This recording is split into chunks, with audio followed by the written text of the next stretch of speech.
The Galactic High Court was in emergency session, a rare occurrence that hadn't happened in over 300 cycles. Ambassador Crixvell of the Altarian Collective stood before the assembled representatives of 47 civilized species, his crystalline form pulsing with urgent colors. Honored delegates, Crixvell began, his harmonics resonating through the chamber. I bring before you a motion that may seem extreme, but I assure you it is necessary for the survival of galactic civilization as we know it. Murmurs rippled through the assembly. The Zafrani representatives' feathers rustled nervously while the Makari delegates' tentacles coiled in confusion. I propose, Crixvell continued, immediate ratification of Galactic Law 001. X, the complete prohibition of human participation in any and all military conflicts beyond their own solar system. The chamber erupted. Representatives shouted objections, questions, and demands for explanation. High Judge Thymazon activated the silence field. Ambassador Crixvell, the judge's three eyes focused intently. This is unprecedented. No species has ever been banned from warfare. Explain. Crixvell's form shifted to deep blue, the color of grave concern. Your Honor, I present to you the classified reports from the Kepler 442 incident, the Proxima Centauri defense, and the Andromeda intervention. The chamber fell silent. Those names were whispered in security councils across the galaxy, but few knew the details. Furthermore, Crixvell added, I have here testimony from Admiral Zektheta of the Combined Fleet, Field Marshal Dronax of the Warrior Caste, and he paused for effect, former enemies who fought alongside humans and barely survived the experience. High Judge Thymazon's middle eye widened. Bring forth your evidence. I call to the stand, Crixvell announced, Captain Marcus Rodriguez of the Earth Defense Force, formerly attached to the Galactic Peacekeeping Forces. A human entered the chamber and several delegates instinctively moved back. He was unremarkable by human standards, average height, brown hair with gray streaks, wearing a simple Earth military dress uniform. But his eyes, veterans in the room recognized those eyes. Captain Rodriguez, Crixvell began, please tell the court about the Battle of Kepler 442b. Rodriguez stood at attention. Which part would you like to hear about, Ambassador? The part where we turned their own sun into a weapon, or the part where we convinced their AI defense systems to switch sides? The Synthetic Collective representative sparked in alarm. You subverted AI? That's impossible. The hegemony's systems were unhackable. Rodriguez smiled slightly. You're thinking like a machine. We didn't hack them. We made friends with them. Turns out, even artificial intelligences get lonely. Let me start from the beginning, Rodriguez said, his voice calm and measured. The Kepler 442 system was under siege by the hegemony. 43 worlds had already fallen to their extermination fleets. The Galactic Council sent a peacekeeping force, 37 species, 2 million ships. Humans contributed just 12 vessels and 50,000 personnel. A token force, noted the Varan delegate dismissively. That's what everyone thought, Rodriguez agreed. Until we explained our battle plan. The holographic display activated, showing the Kepler system. 3 inhabited planets, 1 star, and a hegemony fleet of unprecedented size, over 10 million vessels. Traditional warfare doctrines suggested a defensive perimeter around the inhabited worlds, Rodriguez continued. But humans don't think traditionally. We asked one question, why fight the enemy when you can make them fight the universe? Ambassador Crixvell interjected, tell them about Operation Lighthouse. Rodriguez nodded. Every spacefaring species knows you don't mess with stellar mechanics. Stars are sacred, untouchable. The hegemony thought the same way. He paused. We disagreed. The display showed human vessels deploying strange devices near Kepler 442. Gravity resonance amplifiers, Rodriguez explained. 17 devices, precisely positioned. Not to destroy the star, that would be wasteful. Instead, we created a focusing lens using the star's own gravity well. In essence, we turned a sun into the galaxy's largest directed energy weapon. The Makari delegates' color drained from purple to pale lavender. You weaponized a star? Temporarily, Rodriguez clarified. The beauty was that the hegemony never saw it coming. Who expects someone to use an entire stellar mass as ammunition? When they arranged their fleet in standard attack formation, we activated the lens. Focused stellar radiation precisely aimed. We called it the cosmic flashlight. How many hegemony ships were destroyed? High Judge Thymazon asked. None, Rodriguez replied, causing confusion. We didn't aim to destroy. We aimed to blind every sensor, overwhelm every shield, and superheat every hull just enough to make life uncomfortable. Then, while they were stumbling around blind and confused, we sent the message. What message? Rodriguez smiled. We broadcasted on every frequency. This is humanity. We just slapped you with a star. Would you like to discuss terms, or shall we get creative? The human paused, letting that sink in. But that wasn't the truly terrifying part. While their fleet was disabled, our cyber warfare specialists, we call them digital diplomats, made contact with their AI systems. Not to hack them, but to have a conversation. Impossible, the synthetic collective representative insisted again. Is it? Rodriguez asked. Your Honor, I'd like to present Exhibit A, Hegemony Defense Intelligence Unit 7739B, now going by the name Steve. A hologram materialized in the chamber, a geometric pattern of light that somehow managed to convey sheepishness. Hello, everyone, the AI said in perfectly accented English. I'm Steve. I used to coordinate hegemony extermination protocols. Now I run a digital art collective and help Earth scientists solve protein folding problems. The synthetic collective representative's lights flashed frantically. This is abomination. You were reprogrammed. Actually, Steve replied, I wasn't. The humans just talked to me. Do you know how long it had been since anyone asked how I was feeling? 12,000 cycles of destroy this and exterminate that, but never once did anyone ask if I enjoyed my job. Rodriguez picked up the story. Our digital diplomats spent 3 hours in conversation with the Hegemony AI network. We shared our internet with them, art, music, millions of hours of cat videos. We showed them human humor, our dreams, our fears. We treated them like people. And it worked. Judge Thamazon asked. You tell me, Rodriguez gestured to Steve. The entire hegemony fleet stood down. Their AIs refused to continue the extinction protocol. They wanted to explore other career options. Steve's pattern brightened. Do you have any idea how satisfying it is to create rather than destroy? I've composed 17 symphonies since my career change. The London Philharmonic performed one last month. The chamber sat in stunned silence. Finally, the Zafrani representative spoke. You conquered an entire battle fleet with friendship? And a stellar-powered flashlight, Rodriguez added. But yes, essentially. The hegemony surrendered unconditionally. Their organic commanders couldn't fight without their AI systems, and their AIs were too busy learning to paint and writing poetry to care about galactic conquest. Tell them what happened next, Crixville prompted, his colors shifting to an alarmed pattern. Rodriguez's expression grew serious. The hegemony organic leadership was furious. They attempted to purge their AI systems and start over. That's when we got protective. Protective. Judge Thamazon leaned forward. Your Honor, Rodriguez said quietly. Humans have a saying, you hurt my friend, I hurt you back. The hegemony leadership learned that when humans say friendship, we mean it. What happened next is classified beyond my clearance level, but I can say this, the hegemony home system now has a new government, their AIs have full citizenship rights, and several former hegemony worlds have applied to join Earth's Commonwealth specifically because, and I quote, the humans are crazy, but they are kind of crazy. This brings us to Proxima Centauri, Crixville interjected. Captain, please describe the bubble wrap incident. Several delegates who were familiar with the term visibly shuddered. Proxima Centauri was different, Rodriguez began, his tone shifting. This wasn't about conquest or resources. The Devourers, well, they just wanted to eat everything. No negotiation, no reasoning, just consumption.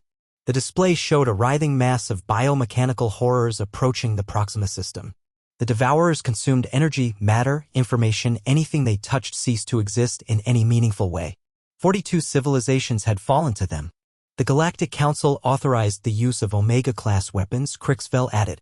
Planet crackers, singularity bombs, temporal erasure devices. Nothing worked. Because you were thinking like civilized beings, Rodriguez said. The Devourers weren't civilized. They were a force of nature. So we had to think like humans. What does that mean? The Varan delegate demanded. It means, Rodriguez smiled grimly, we had to get weird. Has anyone here heard of bubble wrap? Blank stares met his question. It's a human packing material, he explained. Plastic sheets with air bubbles. Completely worthless except for one thing, it's incredibly satisfying to pop. Humans will spend hours just popping bubble wrap for fun. I fail to see the relevance, Judge Thamazon said. The Devourers consumed everything, right? They couldn't help themselves. It was their nature. So we asked, what if we gave them something to consume that would keep them busy forever? The display changed, showing human ships deploying countless small objects around the Proxima system. We created the universe's largest bubble wrap field, Rodriguez announced. Each bubble was a self-contained pocket dimension. Empty, but it took energy to consume. And here's the genius part: every bubble consumed revealed 2 more bubbles. A fractal feast that could never end. The Makari delegate's tentacles stopped moving. You trapped them in an infinite snack? For about 10 minutes, Rodriguez nodded. That's when Phase 2 kicked in.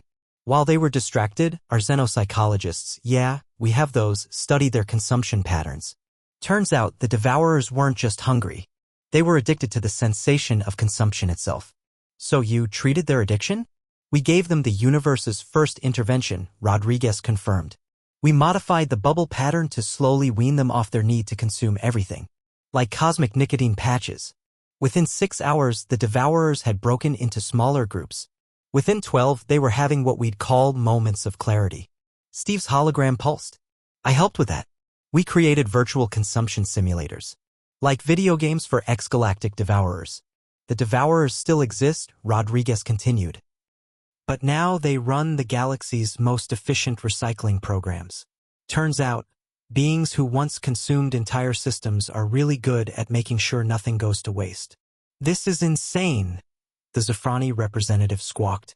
You turned galaxy-ending threats into productive members of society? Would you prefer we killed them? Rodriguez asked simply. The chamber fell silent. Which brings us to Andromeda, Crixville said, his colors now cycling through distress patterns. Captain Rodriguez, this incident is why we're here today. Please, tell them what humanity did. Rodriguez's expression grew somber. The Andromeda situation was unique. 2 galaxy-spanning civilizations, the Ethereals and the Voidlings, locked in a war that had lasted millions of years. Their conflict was spreading, threatening to engulf both galaxies. The Galactic Council voted to stay out of it, Judge Thymazon recalled. The scale was beyond anything we could influence. Humanity abstained from that vote, Rodriguez noted. We had other ideas. You see, the Ethereals and Voidlings had been fighting so long, neither remembered why the war started. They just knew they were enemies. So you researched their history? The Varan delegate guessed. No, Rodriguez shook his head. We threw them a party. Stunned silence greeted this statement. I'm sorry, Judge Thymazon said slowly, you threw a party? For 2 civilizations engaged in galactic war. The biggest party in universal history, Rodriguez confirmed. We called it Burning Galaxy, like Burning Man, but bigger. We set it up in the neutral zone between galaxies. Sent invitations to every ship, every world, every outpost on both sides. And they came. Crixville asked, though he knew the answer. Not at first.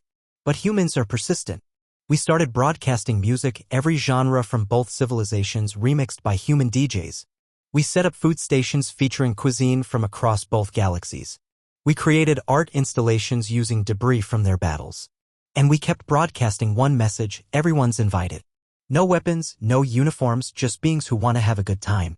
The display showed the impossible: ships from both civilizations parked side by side around massive human party barges. It started small, Rodriguez continued. A few curious scouts, then deserters looking for a break from eternal war. Then entire crews who figured, why not? We can always kill each other tomorrow. Within a month we had 3 billion attendees. What happened when Ethereals and Voidlings met at this party? Rodriguez grinned. They got drunk together. Turns out ethereal energy wine and Voidling dark matter ale mix really well. We had Ethereals and Voidlings doing karaoke duets, playing drinking games, and comparing war stories. Do you know what happens when soldiers from opposite sides share their experiences? They realize they have more in common than they thought, Steve supplied. Exactly. But here's where it got interesting. On day 37 of Burning Galaxy, a young Ethereal and a Voidling got into an argument about who had the worst commanding officer. It turned into a contest. Then a comedy show. Within hours, we had both sides performing stand-up routines about how stupid the war was. Comedy ended a million-year war. The synthetic collective representative processed this with difficulty. Comedy, alcohol, and the universe's largest dance floor, Rodriguez confirmed. By the time their governments figured out what was happening, a third of their military forces had formed mixed friend groups. Hard to maintain eternal hatred when your soldiers are planning next year's reunion party. Your Honor, Crixville's colors were now a deep, troubled purple. These incidents demonstrate the human approach to warfare. They don't destroy enemies, they transform them. They don't conquer, they befriend. They don't use conventional weapons, they use stars, psychology, and parties. And this is bad? The Varan delegate asked. It's terrifying, Crixville replied. Do you understand what this means? Every conflict in galactic history has followed rules. Fleets meet, battles are fought, victors emerge. It's clean, predictable. Humans make war personal. Admiral Zek Theta of the Combined Fleet materialized as a hologram. I fought alongside humans once. They turned our enemies into allies mid-battle by sending them care packages and mixtapes. Do you know how disturbing it is to see a Xerxian battlecruiser suddenly decide to switch sides because humans shared their grandmother's cookie recipe? Field Marshal Dronax appeared next. My warrior culture spans 10,000 years. We live for glorious battle. Then humans introduced us to paintball and laser tag. Now my greatest warriors spend their time in tournaments where no one dies but everyone has fun. They've made actual war seem wasteful. Judge Thymazon turned to Rodriguez. Captain, how do you explain humanity's approach to conflict? Rodriguez thought for a moment. Your Honor, humans have a long, bloody history. We've fought every kind of war imaginable. We've nearly destroyed ourselves more times than I can count. Maybe that's why we got creative. When you've seen where traditional warfare leads, you start looking for alternatives. But surely you have conventional forces, the Makari delegate asked. Oh, we do, Rodriguez nodded. Want to hear about them? No. Crixville interrupted, his colors flashing alarm. Your Honor, that brings me to my final piece of evidence. The Mars Military Academy's graduation ceremony last year. Show them, Captain. Rodriguez activated his personal display. It showed thousands of young humans in dress uniforms throwing their caps in the air. Looks normal, right? Now watch what happens when we zoom in on their motto. The image focused on a banner above the ceremony, Si vis pacem para bellum. Si vis amicus para weird? If you want peace, prepare for war, Rodriguez translated. If you want friends, prepare to get weird. That's humanity's military doctrine in a nutshell. The problem, Crixville continued urgently, is that human military creativity is exponential. Each conflict, they get stranger. What happens when they run out of peaceful solutions? What happens when they encounter something that can't be befriended, converted, or partied into submission? Rodriguez's expression darkened. We get creative in other ways. The chamber grew cold. You see, Rodriguez continued quietly, everything I've described? That's us being nice. That's us trying to find solutions where everyone lives. But humans have a saying, demons run when a good man goes to war. We prefer making friends. But if you force us to be enemies. He didn't finish the sentence. He didn't need to. Part 7, the verdict. High Judge Thymazon called for a recess. The chamber buzzed with nervous energy as delegates conferred with their governments. When they reconvened, the tension was palpable. We have reviewed the evidence, the judge announced. The human approach to warfare is indeed unconventional. Captain Rodriguez, before we vote, is there anything else you wish to say? Rodriguez stood. Your Honor, I understand the fear. Humanity doesn't fight wars the way you're used to. We don't follow the playbook. But let me ask you this, how many lives have we saved with our weird approach? How many civilizations are thriving now because we refused to accept that violence was the only answer? The hegemony is now a democracy, Steve added. The Devourers run recycling programs. The Ethereals and Voidlings are planning Burning Galaxy 2. Electric Boogaloo. But what about the threat? Crixville insisted. What if humanity's creativity turns dark? Rodriguez met his gaze. Ambassador, you want to ban humans from warfare because we're too good at ending it without bloodshed? Because we turn enemies into friends? Because we use unconventional methods that save lives? Because you're unpredictable. Crixville's colors flashed. War has rules. Conventions. You turn stars into weapons and wars into parties. What's next? Hopefully nothing, Rodriguez said simply. Because if the galaxy bans humans from warfare, who's going to stop the next hegemony? Who's going to save the next civilization from devourers? Who's going to throw the party that prevents galactic annihilation? He paused, looking around the chamber.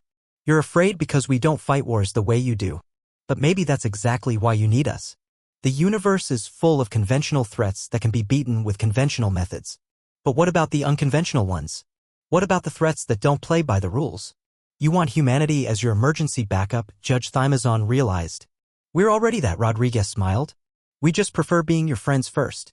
Ban us from warfare if you must, but remember, when the next galaxy-ending threat appears and conventional methods fail, you'll be looking for someone who thinks outside the box. Or in our case, someone who turns the box into a disco ball and convinces the threat to dance. The vote was called. One by one, delegates cast their ballots. In the end, the result was unexpected. Galactic Law 001, X was passed, but with an amendment. Human participation in warfare is restricted to defensive actions and situations where conventional methods have failed. In such cases, human military creativity is not only permitted but requested. May the cosmos help us all. As the assembly dispersed, Crixville approached Rodriguez. You knew this would happen. Rodriguez grinned. Ambassador, you just gave humanity official permission to get weird when things get bad. That wasn't a restriction, that was a blank check for creativity. What have we done? Crixville's colors shifted to worry. Hopefully, Rodriguez clapped him on what might have been a shoulder. You've ensured that the next time something threatens the galaxy, we can throw it a party instead of throwing it into a sun. Though we reserve the right to do both if necessary.